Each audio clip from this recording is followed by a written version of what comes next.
Yetmedi zaman, eksik kaldı her şey. Bir yanım suskun, bir yanım ateş.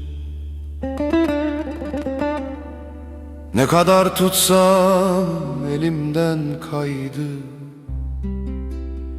Ömür dediğin bir ince keder.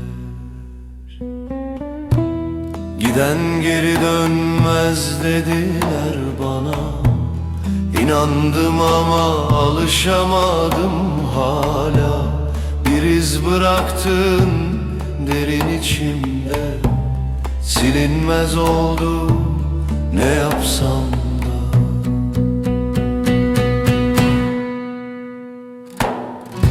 Yetmedi zaman, yarım kaldım.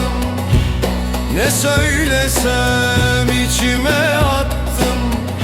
Bir gün gelir sandım ama bekledikçe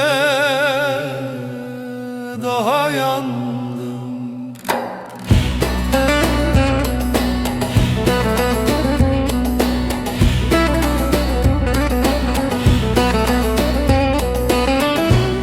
Saatler vurur, içim daralır.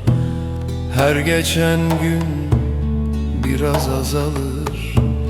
Ne kaldıysa avuçlarımda, hepsi bir gün toprak olur.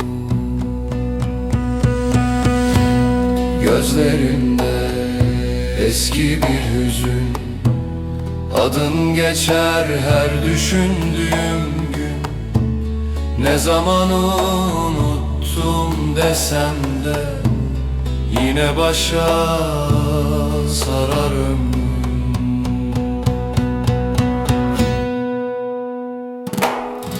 Yetmedi zaman, yarım kaldım. Ne söylesem içime attım.